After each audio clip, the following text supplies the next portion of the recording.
ilmu agama akan mengawasi kita. Sebelum makan, sebelum minum, sebelum berteman, sebelum mencari pendapatan, maka ilmu agama akan berbicara dengan kita. Ini boleh atau ini tidak boleh. Oleh karena itu, ulama mengatakan kita lebih butuh terhadap ilmu agama ini daripada makanan pada saat sangat lapar, air pada saat sangat dahaga, dan juga tempat tidur pada saat kita sangat capek. Ghazwa TV, media dakwah masa kini. Bismillahirrahmanirrahim. Assalamualaikum warahmatullahi wabarakatuh. Innal hamdalillahi nahmaduhu wa nasta'inuhu wa nastaghfiruhu wa nastahdihi. Wa na'udzu billahi min syururi anfusina wa min sayyiati a'malina. Man yahdihillahu fala mudilla lahu wa man yudlil fala hadiyalah. Asyhadu an la ilaha illallah wahdahu la syarikalah. Wa asyhadu anna Muhammadan 'abduhu wa rasuluhu la nabiyya ba'da. Allahumma shalli wa sallim wa barik ala nabiyyina Muhammad wa ala alihi wa sahbihi wa mawalah. Rabbi shrah li sadri wa yassir li amri wa hlul 'uqdatam min lisani yafqahu qawli. Allahumma 'allimna ma yanfa'una wanfa'na bima 'allamtana warzuqna ilma ya rabbal alamin. Alhamdulillah, kita bersyukur kepada Allah Subhanahu wa taala.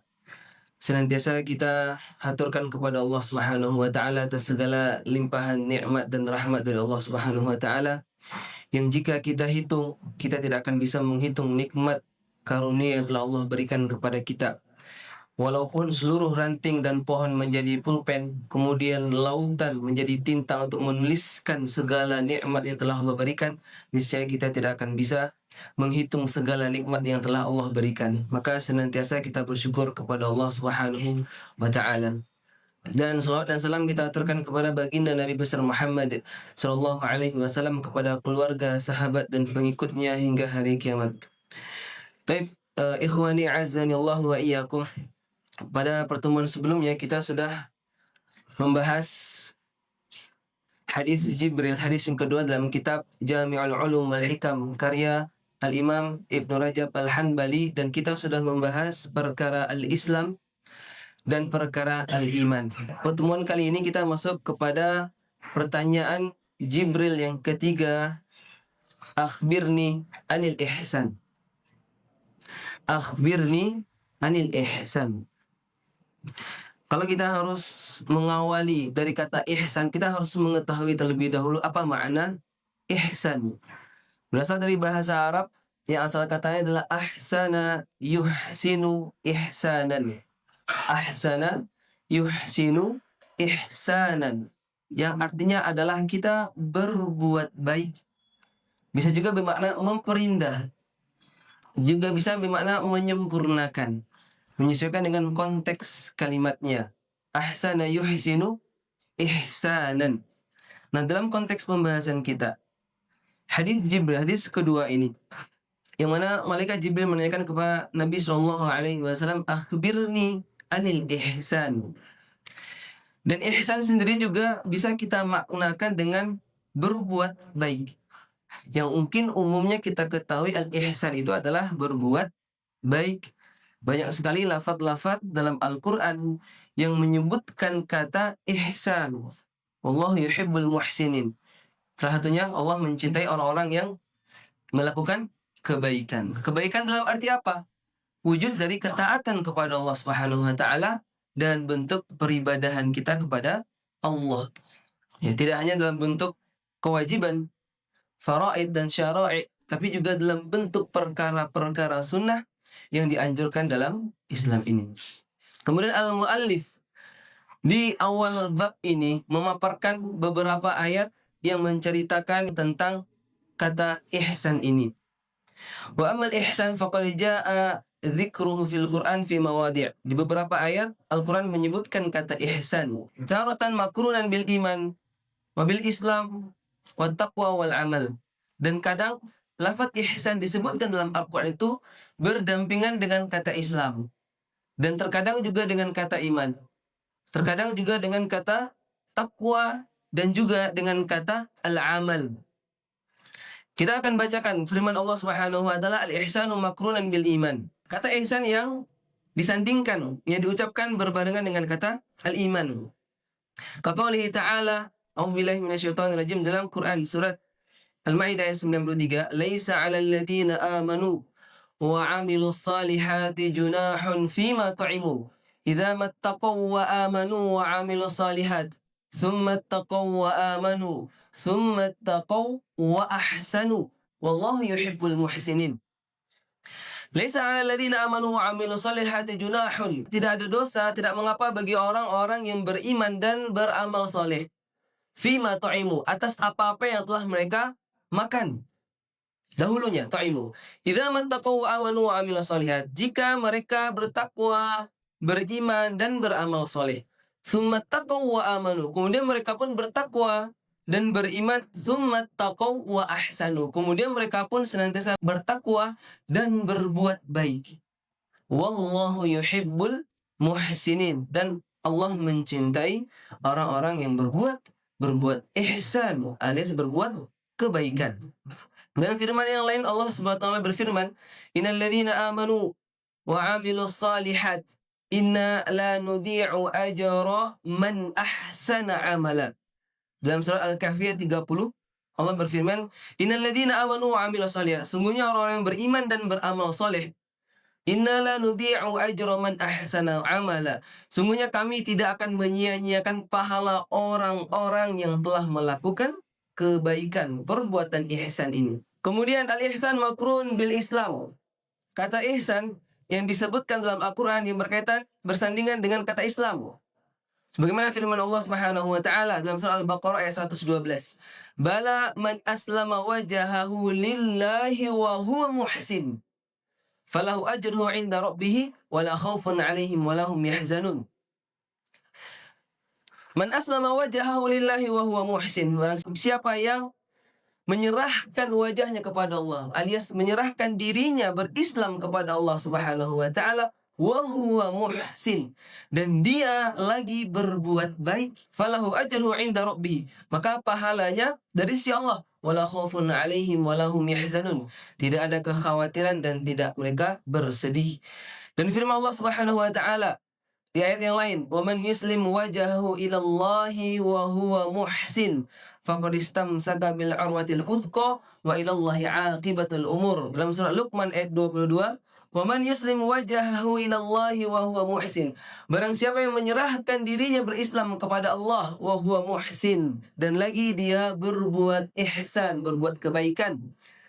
Faqad istamsaka bil urwatil wuthqa, maka sungguh ia telah berpegang teguh kepada buhul tali yang kokoh. Wa ilallahi 'aqibatul umur, dan kepada Allah lah segala urusan kembali. Dan juga al-ihsan disebutkan yang berikatan dengan kata takwa. Sebagaimana firman Allah Subhanahu wa taala, "Innallaha ma'al ladzina taqaw wal ladzina hum muhsinun." Sungguhnya Allah bersama orang yang bertakwa, wal ladzina hum muhsinun, dan juga Allah bersama orang-orang yang berbuat ihsan, berbuat kebaikan. Dan ada satu firman Allah Subhanahu wa taala yang menyebutkan kata ihsan secara sendiri, berdiri sendiri, tidak berkaitan dengan lafaz Islam, iman dan takwa. Sebagaimana firman Allah Subhanahu wa taala, "Lilladzina ahsanul husna wa ziyadah." Lilladzina ahsanu al-husna wa ziyadah. Dan bagi orang-orang yang berbuat ihsan, bagi orang-orang yang berbuat kebaikan, ada pahala baginya khusus bagi mereka, yaitu al-husna. Pahala khusus bagi mereka yaitu surganya Allah Subhanahu wa taala, wa ziyadah. Allah tambahkan pahala di samping surga yang telah dijanjikan bagi mereka yang berbuat baik adalah ziyadatun. Ziyadah artinya adalah maknanya lebih, tambahan. Ada tambahan kenikmatan yang didapatkan oleh orang yang ihsan di samping pahala surga yang kita tahu. Surga semua kenikmatan sudah ada dalamnya. Antum mencari makan yang terenak di dunia ini terlezat, di akhirat lebih lezat lagi di surganya Allah. Mencari kenikmatan, semua yang antum dambakan kenikmatannya, puncaknya adalah yang terbaik ada di surganya Allah. Nah, bahkan Allah menyediakan bidadari buat para lelaki. Semua kenikmatan di dunia ini, antum bersama istri itu bisa antum rasakan bersama bidadari, semuanya available di surganya Allah Subhanahu wa taala. Tetapi nikmat itu ada yang lebih besar dari nikmat surga yang sudah kita dapatkan semuanya, yaitu ziyadatun. yaitu tambahan. Ada nikmat yang lebih dari nikmat surga yang akan kita rasakan nanti insyaallah. Sebagaimana dijelaskan dalam Sahih Muslim, maka thabata anna Nabi sallallahu alaihi wasallam fi tafsir ziyadah yakni bin nadhr ila wajhillah. Az-ziyadah di sini adalah makna puncak kenikmatan yang didapatkan seorang ketika di surga adalah an-nadhr ila wajhillah. Kenikmatan ketika penghuni surga melihat wajahnya Allah Subhanahu wa taala. Ketika penduduk surga melihat wajah Allah, semua kenikmatan surga yang telah maksimal mereka dapatkan semuanya akan lupa dan tergantikan dengan nikmat ziyadah melihat wajah Allah Subhanahu wa taala. Inilah puncak kenikmatan yang akan didapatkan oleh penghuni surga kelak. Wa hadza munasibun li ja'alihi jazaa'an li ahli al-ihsan. Dan ini adalah jaza, balasan yang setimpal yang Allah siapkan bagi orang-orang yang layak untuk mendapatkan surga Allah Subhanahu wa taala. Salah satunya adalah dengan jalan al-ihsan. Lianna al-ihsan huwa an ya'budal mu'min rabbahu fid dunya ala wajhil hudur wal muraqabah. Sebagaimana ihsan itu ketika seorang mukmin beribadah kepada Allah Subhanahu wa taala di dunia ini dan mereka menghadirkan Allah Subhanahu wa taala di setiap peribadahannya, wal muraqabah, dan ada pengawasan dari Allah Subhanahu wa taala. Ka'annahu yarahu biqalbihi. Seperti halnya dia melihat Allah itu ada dalam hatinya. Wa yanzuru ilaihi fi hali ibadati, dan ketika beribadah dia melihat sosok zatnya Allah itu. Fakana jazaa'u dzalika an-nadhr ila wajhillahi 'iyanan fil akhirah. Maka bagi mereka yang berbuat ihsan di dunia ini, maka jaza balasan yang pantas nanti adalah dengan melihat wajah Allah Subhanahu wa taala. Ketika kita beribadah, kita bisa merasakan dan melihat Allah zat yang mengawasi kita dalam setiap peribadahan kita. Allah balas nikmat tersebut di akhirat, di surga kelak, dengan kita melihat realnya Allah seperti apa. Itulah puncak kenikmatan kita. Wa aqsu hadha ma akhbarallahu ta'ala bihi an jazail kufar fil akhirah. Dan sebaliknya adalah balasan bagi orang-orang yang kufur. Mereka enggan untuk beribadah, tidak menghadirkan Allah Subhanahu wa taala dalam setiap peribadahannya. Dan diabadikan dalam firman Allah, kalla innahum ma'ar rabbihim yawma idzin lamahjubun. Sekali-kali tidak, sungguhnya mereka pada hari itu benar-benar terhalang dari melihat Allah Subhanahu wa taala. Sebaliknya, orang-orang yang enggan untuk menjaga ibadahnya, bahkan mereka kufur kepada Allah Subhanahu wa taala, mereka sendiri akan terhalang dari melihat wajahnya Allah Subhanahu wa taala. Fakana jazaa'u ala dzalika an hujibu an ru'yati fil akhirah. Kemudian al-muallif menjabarkan makna al-ihsan sebagaimana yang ditafsirkan oleh Nabi sallallahu alaihi wasallam. Faqauluhu sallallahu alaihi wasallam fi tafsir al-ihsan. Sebagaimana satu Nabi sallallahu alaihi wasallam menafsirkan lafaz ihsan ini, anta abudallah ka'annaka tarah. Sebagaimana dalam firman ini ketika ditanya oleh malaikat Jibril, Nabi sallallahu alaihi wasallam menjawab, engkau beribadah kepada Allah Subhanahu wa taala seolah-olah engkau benar-benar melihat sosok Allah Subhanahu wa taala. Musyiran ila anna al-'abada ya'budullah ta'ala ala hadhihi sifah. Menunjukkan bahwasanya inilah yang harus kita tanamkan dalam setiap peribadahan kita. Benar-benar kita menghadirkan di antara, di tengah-tengah, di sekitar kita sosok Allah Subhanahu wa taala. Dan ketika kita beribadah, benar-benar kita menyaksikan kehadiran Allah Subhanahu wa ta'ala. Wa ya istihdaru qurabihi. Maknanya adalah kita menghadirkan kedekatan kita kepada Allah Subhanahu wa ta'ala. Wa annahu baina yadayhi ka'annahu yarah. Dan ketika kita menghadirkan Allah Subhanahu wa ta'ala, kedekatan Allah bersama kita beribadah, maka seolah-olah kita melihat Allah Subhanahu wa ta'ala. Wa dzalika yujibul khasyah wal khauf. Dan hal ini juga akan menumbuhkan dalam hati kita yang namanya rasa takut, al-khasyah, dan dengan penuh penghormatan kepada Allah Subhanahu wa taala, wal khauf, dan adanya rasa takut, gentar jika kita melalaikan kewajiban kita, dan sebaliknya jika kita melakukan keburukan dan dosa. Wal haibah wa ta'zim, dan adanya kewibawaan, wa ta'zim, dan pengagungan kita kepada Allah Subhanahu wa ta'ala. Wa yujibu aidan an-nushu fil ibadah, Dan juga di sini ada isyarat bahwasanya kita harus bersungguh-sungguh dalam setiap peribadahan kita. Ingat al-ihsan. Ketika seorang benar-benar bisa menghadirkan Allah dalam hatinya dalam setiap peribadahannya, maka itu akan menghadirkan kesungguhan kita dalam setiap amal ibadah. Wa badlul juhdi fi tahsiniha, dan kita akan mengerahkan sebaik-baik upaya kita akan maksimalkan untuk memperindah, memperbaiki amal ibadah itu sendiri. Wa itmamiha, dan menyempurnakannya, wa ikmaliha, dan melengkapinya sesuai dengan sunnah-sunnah Nabi Shallallahu Alaihi Wasallam.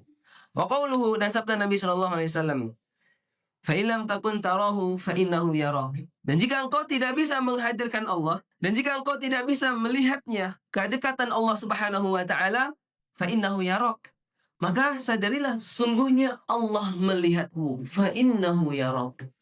Ya, dua lafaz ini yang harus kita camkan dalam hati kita.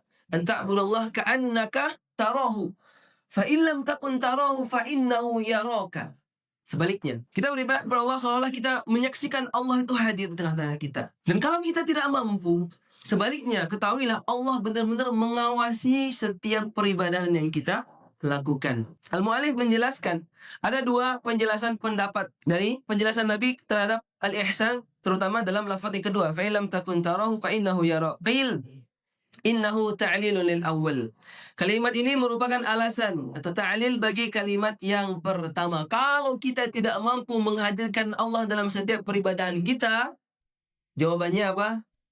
Maka ketahuilah dan sadarilah Allah itu melihat kita. Ya, ini menjadi alasan kalau kita tidak mampu dalam lafaz yang pertama dalam penjelasan Nabi Shallallahu Alaihi Wasallam makna ihsan, maka hadirkanlah dalam hati kita muraqabatullah, pengawasan Allah Subhanahu wa taala. Fa innal 'abda idza umira bi muraqabatillahi fil ibadah wa istihdharu qurbihi min 'abdihi hatta ka'anna al-'abda yarahu fa innahu qad yashukku dzalika 'alaihi fasta'inu 'ala dzalik. Maka mintalah pertolongan kepada Allah Subhanahu wa taala.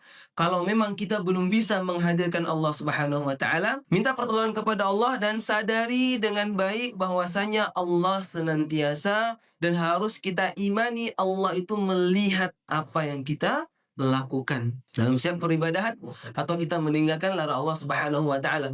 Wa yutlaq 'ala sirrihi wa 'ala niyatihi. Dan juga termasuk di dalamnya amal-amal yang secara tampak dan tersembunyi. Jelas Allah Maha melihat. Allah mengetahui apa yang ada dalam hati kita. Dan Allah mengetahui apa yang terlintas dalam hati kita. Wa nahnu aqrabu ilaihi min hablil warid. Dan Allah Subhanahu wa taala lebih dekat dengan kita daripada aliran nadi kita. Artinya pergerakan darah nadi kita tuh Allah mengetahui. Semua apa yang terfikirkan terbesit dalam hati kita, fikirkan semuanya Allah mengetahui. Apalagi dalam setiap amal yang secara lahiriah dan amal yang batiniyah. Waqila, dan pendapat yang kedua, bal huwa isyaratun ila anna man syaqqa alaihi an ya'budallah ka'anna yarah falya'budillaha ala anna Allah yarahu wa yutlaq alaihi falyastahi min nadrihi ilaih. Pendapat yang kedua, kalimat ini merupakan isyarat bahwa barang siapa yang sulit untuk menyembah Allah seolah-olah melihat Allah Subhanahu wa taala, maka hendaklah dia menyembah Allah dengan penuh kesadaran bahwasanya Allah melihat dan mengawasinya. Maka akan muncul rasa malu kita kepada Allah Subhanahu wa taala. Kita akan malu jika kita melakukan keburukan.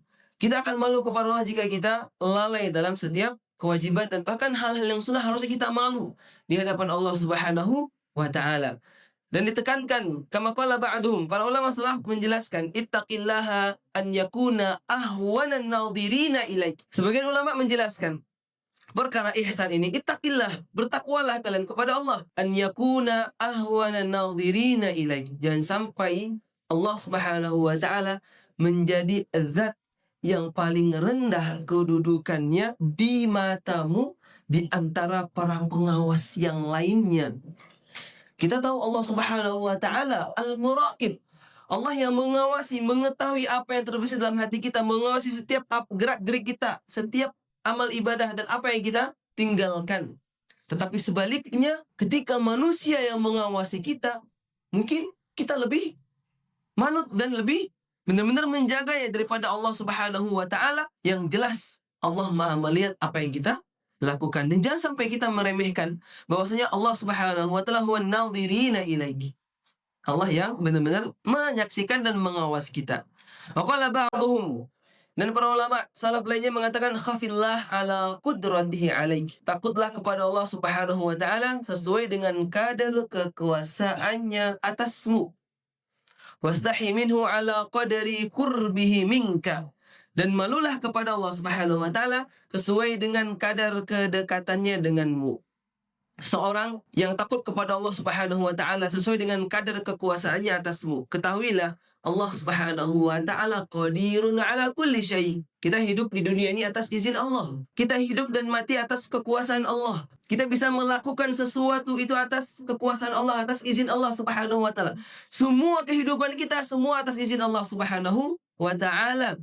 Maka takutlah kepada Allah Subhanahu wa taala. Takutlah bahwasanya Allah yang benar-benar mengawasi kita, mengendalikan semua apa yang ada dalam fikiran kita. Allah mengetahui semuanya. Ittaqillaha khafillaha, takutlah kepada Allah ala qadri qudrati alaika. Pastinya dengan keilmuan dan keimanan kita kepada Allah Subhanahu wa taala, dan kita menyadari Allah qadirun ala kulli syai. Khafillah, maka takutlah kepada Allah Subhanahu wa taala. Wastahi minhu, dan malulah kepada Allah Subhanahu wa taala ala qadri qurbihi minka. Bahwasanya Allah itu benar-benar dekat dengan kita. Kita kalau melakukan suatu keburukan, kemudian di dekat kita ada orang yang kita segani. Apa yang kita lakukan? Ini terhadap manusia loh. Terhadap manusia. Di hadapan orang tua sendiri atau calon mertua kita. Kita khilaf melakukan keburukan. Malu nggak kita? Manusiawinya adalah menunjukkan sikap malu. Tapi ini kita berhadapan dengan Allah Subhanahu wa ta'ala. Wastahi minhu, dan malulah kepada Allah Subhanahu wa ta'ala jika kita lalai dalam beribadah dan jika kita lalai melakukan keburukan. Wasiyatul Abi Dzar. Kita lihat beberapa sabda Nabi SAW.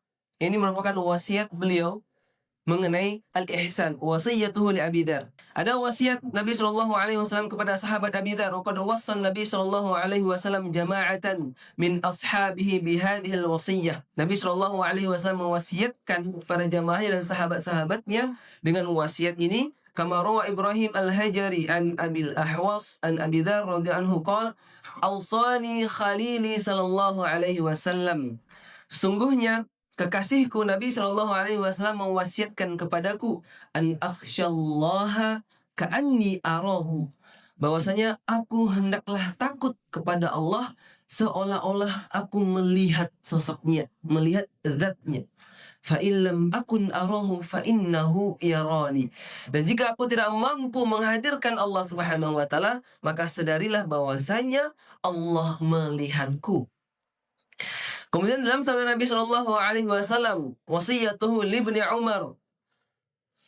Wa rawa 'an Ibni Umar radhiyallahu anhu qala akhadha Rasulullah sallallahu alaihi wasallam bi ba'dhi jasadi faqala. Diriwayatkan dari Ibnu Umar radhiyallahu anhu, ia berkata Rasulullah sallallahu alaihi wasallam membagian sebagian tubuhku yaitu pundak, dan Nabi sallallahu alaihi wasallam bersabda, "U'budillaha ka'annaka tarah." Beribadahlah, sembahlah Allah Subhanahu wa taala seolah-olah engkau melihat Allah Subhanahu wa taala. Dan wasiat Nabi sallallahu alaihi wasallam kepada sahabat yang lain, wali Zaid ibn Arqam. Wa yarwi min hadis Zaid bin Arqam marfu'an mauqufan. Kun ka'annaka tarallah fa in lam takun tarahu fa innahu yarak. Jadilah engkau seolah-olah engkau melihat Allah Subhanahu wa taala. Karena jika engkau tidak melihatnya, sungguhnya dia melihatmu. Dan juga diriwayatkan oleh An-Nasa'i wa kharaja At-Tabrani fi hadits Anas radhiyallahu anhu anna rajulan qala ya Rasulullah hadithni bi hadithin waj'alhu mujazan. At-Tabrani mengeluarkan dalam sebuah riwayat dari hadis Anas radhiyallahu anhu bahwasanya ada seorang laki-laki berkata, "Tuhai Rasulullah, sampaikanlah kepadaku sebuah hadis, namun jadikanlah ia ringkas." Faqala Nabi sallallahu alaihi wasallam, "Shalli salata muwaddi', fa innaka in kunta la tarahu fa innahu yaraka." Ini ada riwayat yang lain yang kita bacakan. Yang pertama dalam lewat Tabrani, ini adalah riwayat yang dhaif. Kemudian dalam silsilah Sahihul Jami' yang diriwayatkan Abdullah bin Umar, ada yang meriwayatkan hadis ini sahih dengan lafaz yang lain, "Shalli salata muwaddi' ka'annaka tarah." Salatlah kamu seperti halnya engkau akan berpamitan. Seperti halnya ini salat terakhir kita di usia kita. Fa in kunta la tarahu fa innahu yarak. Seolah engkau melihatnya. Jika engkau tidak mampu melihatnya, maka ketahuilah sungguhnya engkau melihatmu. Wai'as mimma fi aidin nas ta'ish ghaniyan. Dan putuskanlah harapan dari apa yang ada di tangan manusia. Niscaya engkau akan hidup kaya. Wa iyyaka wa ma yu'tadharu minhu. Dan jauhilah olehmu perkara yang mengharuskanmu meminta maaf darinya. Maka dalam bentuk ibadah salat, dalam riwayat ini, salli salatan muwaddi'. Artinya ketika seorang mendapati salatnya adalah amal penutup dalam kehidupannya, pasti dia akan memaksimalkannya dengan sesempurna mungkin salat. Maka seharusnya dalam setiap peribadahan kita, kita harus menghadirkan yang namanya al-ihsan. Tidak hanya dalam salat, dalam setiap peribadahan kita. Banyak contoh-contoh al-ihsan yang bisa kita bawa dalam kehidupan kita sehari-hari. Contoh sederhana, dalam profesionalitas kita bekerja. Nah, di dunia kantor kita aja, kita bisa lihat dalam sekitar kita. Kita yang mungkin lebih rileks, lebih santai bekerja dalam kantor kita, dalam ruang ber-AC, kursi yang nyaman, fasilitas yang lengkap, ya. Dengan kenyamanan yang telah diberikan, ketika ada ustadz datang, ustadz datang. Ada sedikit perhatian nggak dari kita? Benar nggak? Simple ya. Ada ustadz. Ini hanya segi manusia. Sedangkan Allah Subhanahu wa Ta'ala melihat kita. Tidak harus menunggu ustadz dulu baru kita benar-benar beramal, bekerja. Tidak perlu. Karena sejatinya Allah Subhanahu wa Ta'ala melihat segala amalan kita. Dan juga ketika kita berinteraksi dengan manusia, ketika kita bertutur kata, kita ketika dengan atasan kita berusaha berkata yang baik, bertutur kata yang baik. Ya. Kemudian ketika kita kesehariannya kita tidak menjaga perkataan kita. Ya, secara tidak langsung kita belum mengamalkan yang namanya al-ihsan. Termasuk juga ketika kita menjaga sebuah amanah atau janji. Ya, ketika seorang menyiapkan barang, berjanji mengembalikannya dalam keadaan yang baik. Nah, di hadapan orang tersebut kita benar-benar mengucapkan janji tersebut, dan harusnya kita berhati-hati dengan wujudul ihsan, dengan kita menghadirkan bahwasanya Allah melihat apa yang kita gunakan dengan barang tersebut, maka seharusnya kita benar-benar menjaga amanah tersebut. Dan juga terhadap salat kita, jangan sampai kita hanya melakukan salat itu hanya karena manusia. Jelas ini ada unsur riya di dalamnya kalau kita tidak menghadirkan ihsan dalam salat kita. Bahkan sebaliknya, yang kita lakukan dalam ibadah sholat itu hanya karena manusia. Dan banyak hal-hal yang lain bisa kita bawa kepada kehidupan kita sehari-hari, yang pada intinya Nabi SAW merangkum makna ihsan itu, anta abudallaha ka'annaka tarahu. Engkau beribadah kepada Allah Subhanahu wa Ta'ala, termasuk dalam ruang lingkup semua peribadahan, ketaatan dan meninggalkan larangan Allah Subhanahu wa Ta'ala. Itu pun wujud peribadahan kita kepada Allah Subhanahu wa Ta'ala. Ka'annaka tarahu. Lakukan semuanya seolah-olah kita melihat adanya Allah Subhanahu wa Ta'ala. Fa in lam takun tarahu fa innahu yarak. Dan sadarilah, harus kita camkan, kalau kita tidak mampu menghadirkan Allah, kedekatan kita kepada Allah, maka sadarilah bahwasanya Allah benar-benar mengawasi dan melihat apa yang kita lakukan. Ini pembahasan kita, insya Allah. Masih ada pembahasan tentang ihsan berikutnya yang dipaparkan oleh al-muallif Imam Ibn Rajab al-Hambali, yang kita akan lanjutkan insya Allah dalam pertemuan berikutnya. Kita tutup dengan doa kafaratul majlis. Subhanakallahumma wa bihamdika, asyhadu an la ilaha illa anta, astaghfiruka wa atubu ilaik. Assalamualaikum warahmatullahi wabarakatuh.